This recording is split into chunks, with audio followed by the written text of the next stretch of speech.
एक गांव में भगवान शिव का एक मंदिर था। उस मंदिर में कहा जाता था कि भगवान शिव अपने भक्तों की हर प्रार्थना सुनते और स्वीकार करते थे। उस गांव में एक ब्राह्मण और एक मछुआरा रहते थे। दोनों के कोई संतान नहीं थी। दोनों हमेशा भगवान शिव से पुत्र प्राप्ति की कामना करते थे। बहुत दिनों तक प्रार्थना करने के बावजूद कोई फल नहीं मिला। ब्राह्मण रोज भगवान शिव की पूजा करता था, परंतु उसकी प्रार्थना का कोई उत्तर नहीं मिलता था। एक दिन मछुआरा मछली पकड़ने के लिए समुद्र तट पर गया। लौटते समय उसने शराब पी ली, जिससे उसकी आंखें लाल हो गई। गुस्से में वह मंदिर के पास गया और बोला, हे भगवान, मैंने आपसे इतनी विनती की, फिर भी आप मेरी बात नहीं सुनते। मैं आप पर विश्वास करता था, लेकिन आप विश्वास का फल अब तक नहीं दे पाए। आज मैं आपसे यह पूछता हूँ कि आप मुझे एक पुत्र देंगे या नहीं। अगर नहीं तो मैं इन मछलियों को शिवलिंग पर चढ़ा दूंगा। यह कहकर मछुआरा मंदिर में प्रवेश करने लगा। तब माता पार्वती ने भगवान शिव से कहा, हे स्वामी, यह मछुआरा मछलियाँ लेकर आपको अशुद्ध करने आ रहा है। आपको इसका समाधान करना होगा, नहीं तो हमें लोक में अपमानित होना पड़ेगा। आगे माता ने कहा, आप इतना समय क्यों लेते हो? जल्दी से उसे कोई पुत्र दे दो, नहीं तो वह अब आपको अशुद्ध कर देगा। यह सुनकर भगवान शिव मछुआरा को एक भविष्यवाणी करते हैं, जाओ मछुआरे, तुम्हारे 5 पुत्र होंगे। भविष्यवाणी सुनकर मछुआरा बहुत खुश हो गया। उसने भगवान शिव को प्रणाम किया और यह खुशी की बात अपनी पत्नी को बताने के लिए चला गया। उसने यह खुशखबरी अपनी पत्नी को सुनाई। उसकी पत्नी भी अत्यंत प्रसन्न हुई और भगवान शिव का आभार प्रकट किया। अब ब्राह्मण भी भगवान से विनती करने लगा, भगवान, मैं भी आपकी पूजा करता हूँ। आपसे बहुत विनती करता हूँ कि मुझे एक संतान दे दो। आप मेरी विनती क्यों नहीं सुनते? यह सुनकर माता पार्वती भगवान शिव से बोली, स्वामी, आप कितना पक्षपात करते हो। आपने मछुआरे को 5 पुत्र होने का वरदान दे दिया, मगर इस ब्राह्मण को एक पुत्र भी नहीं दे रहे हो। भगवान शिव मुस्कुराते हुए बोले, हे पार्वती, तुम्हें यह नहीं पता कि मैंने ऐसा क्यों किया।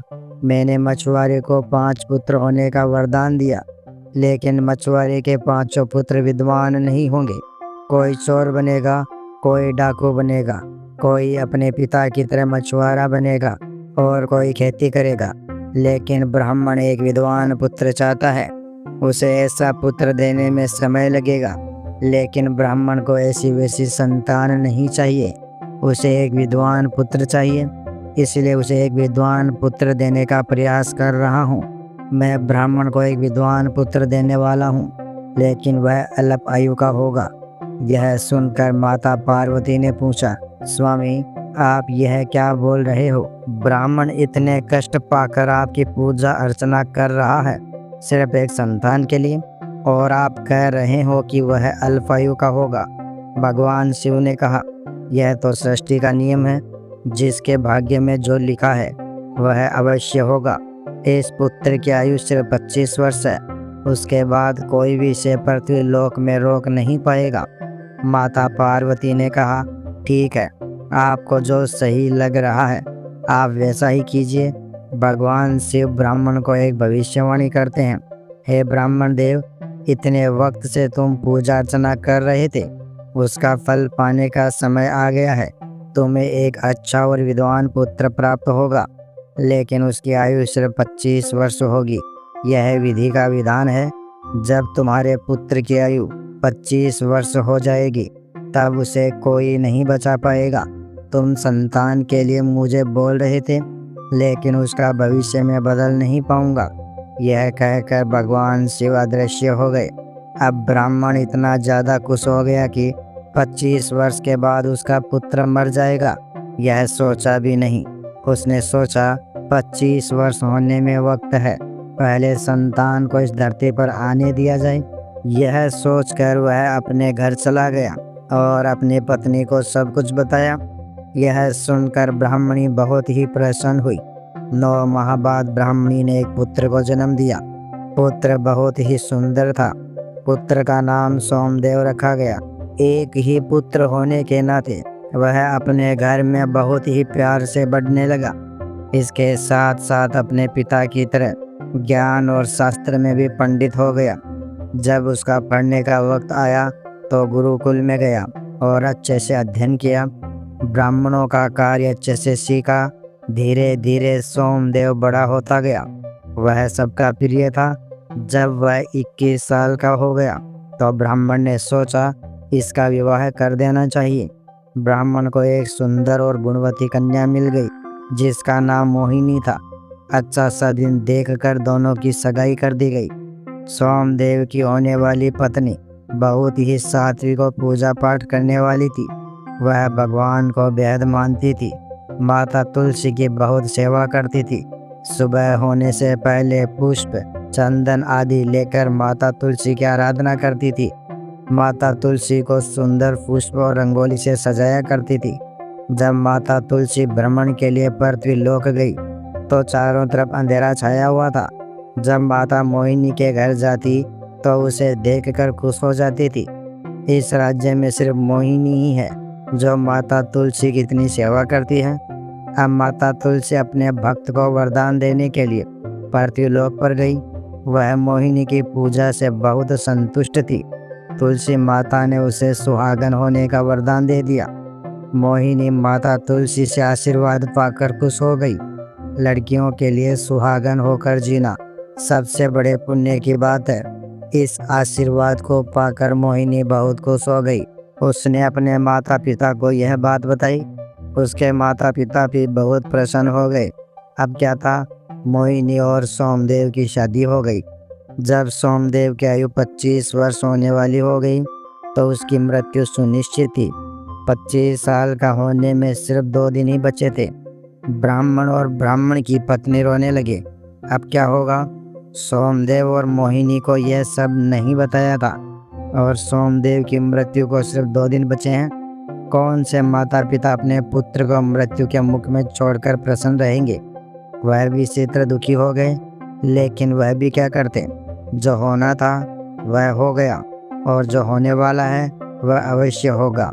वे जब मोहिनी के बारे में सोचते तो और भी ज़्यादा दुखी हो गए। इतनी कम उम्र में एक गुणवती और सुंदर कन्या विधवा हो जाएगी।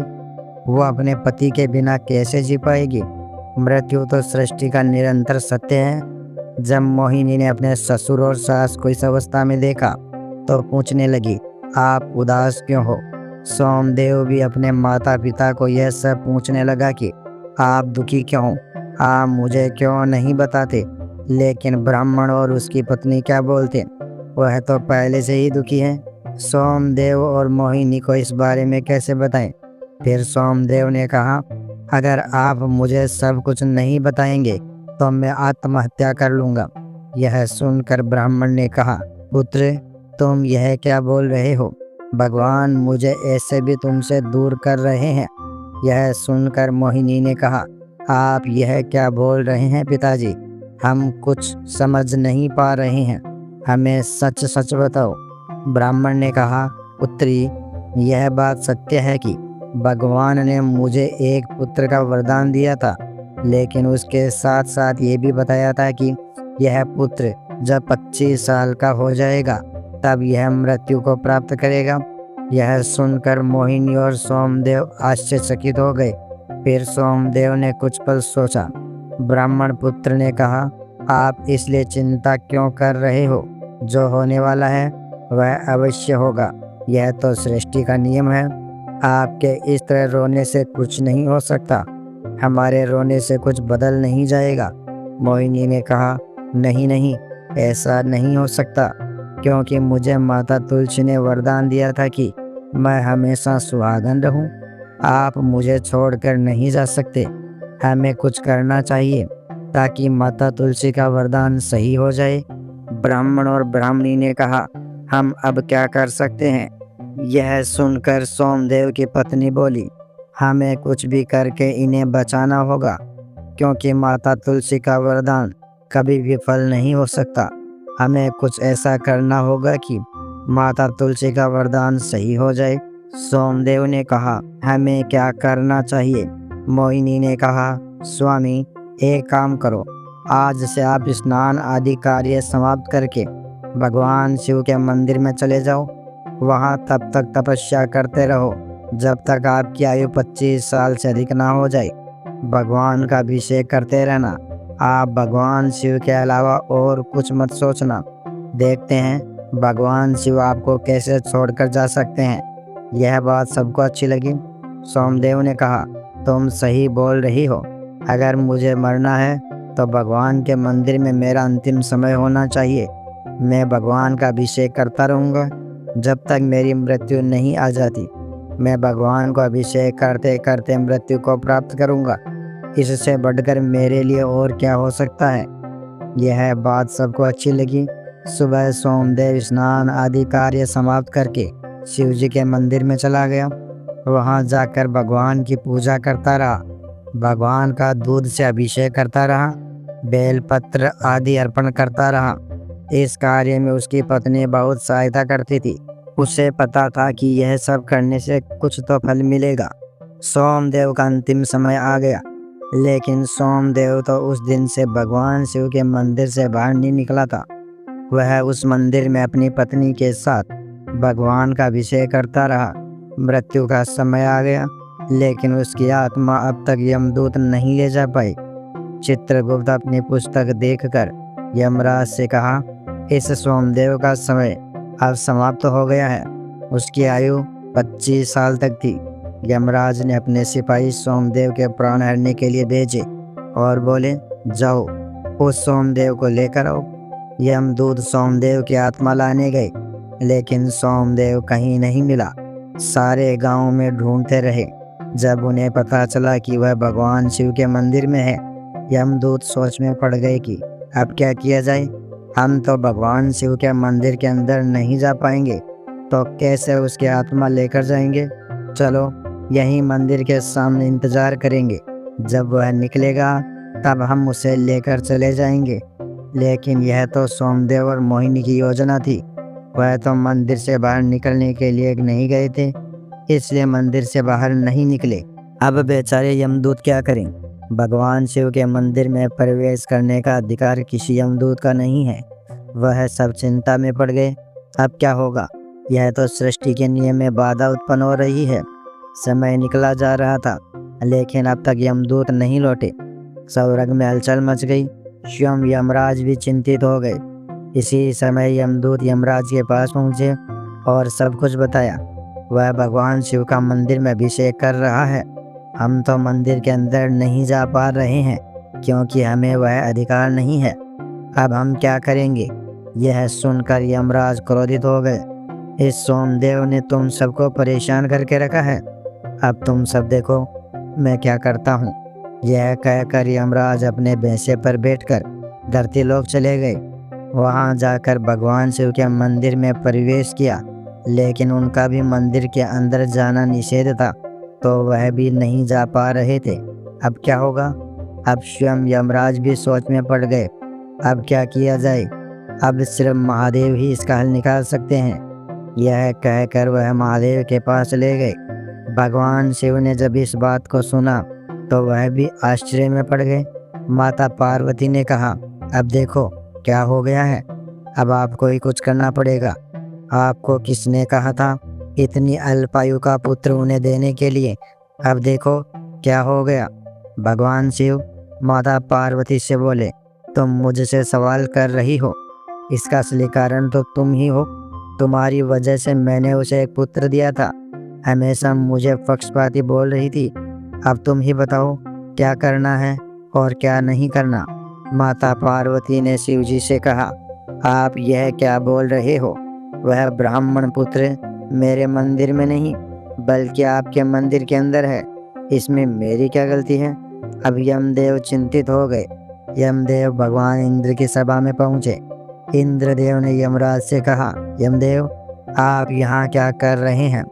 यम के साथ साथ यमदूत चित्रगुप्त और उसका भैंसा भी था। यमराज ने कहा, मैं आज से इस पद को नहीं संभाल पाऊंगा, क्योंकि पहले तो मेरे नाम से सब लोग डरते थे, लेकिन आज मैं छोटा सा काम भी नहीं कर पा रहा।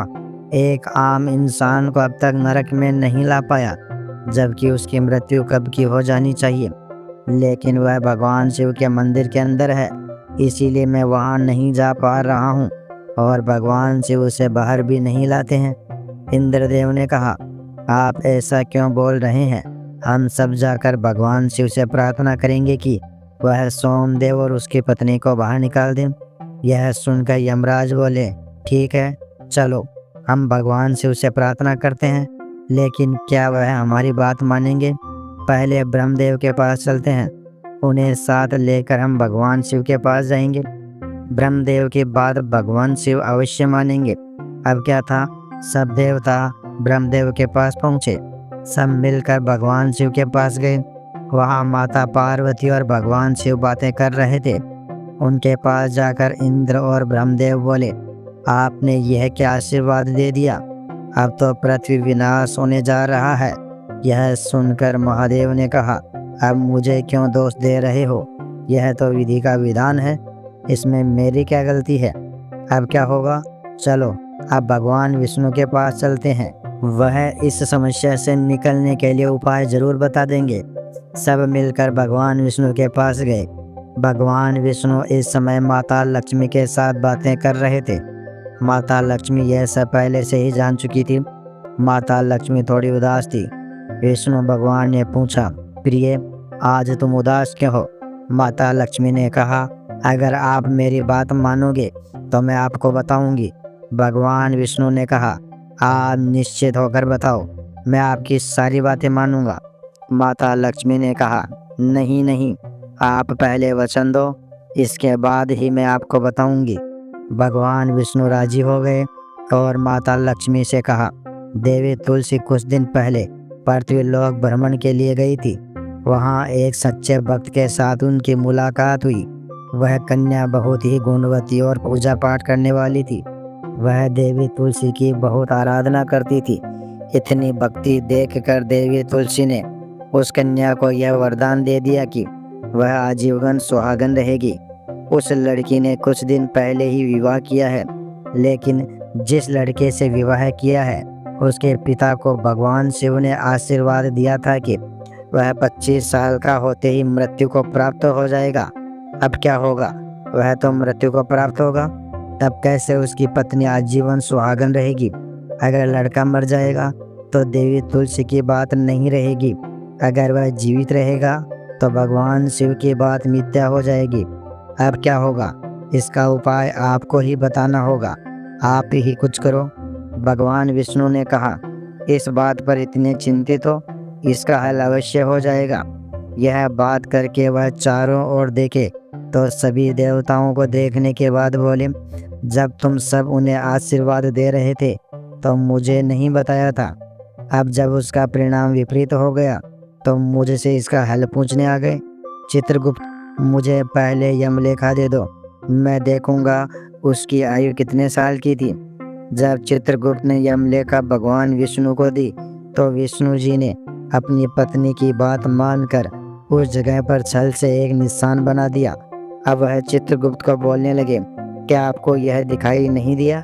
यह 25 साल की जगह 125 साल लिखा हुआ है, यानी कि वह अभी 100 साल और जिएगा।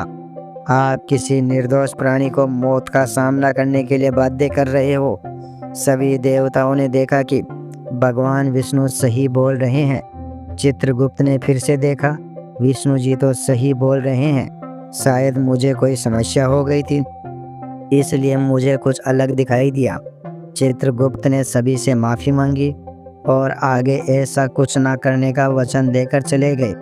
अब माता तुलसी खुश थी। अब ब्राह्मण पुत्र और उसकी पत्नी मंदिर से बाहर निकल आए और 100 साल तक अपना जीवन आनंद के साथ गुजारा। दोस्तों, अंत भला तो सब भला। जब सभी देवता एक हो जाएं, जब भक्ति सच्ची हो, तब विधि का विधान भी बदल सकता है। इस अद्भुत कथा ने अगर आपके मन को छू लिया हो तो वीडियो को लाइक करें, शेयर करें और चैनल को सब्सक्राइब ज़रूर करें, ताकि आपको अगली कहानी भी समय पर मिलती रहे। आपका बहुत बहुत धन्यवाद।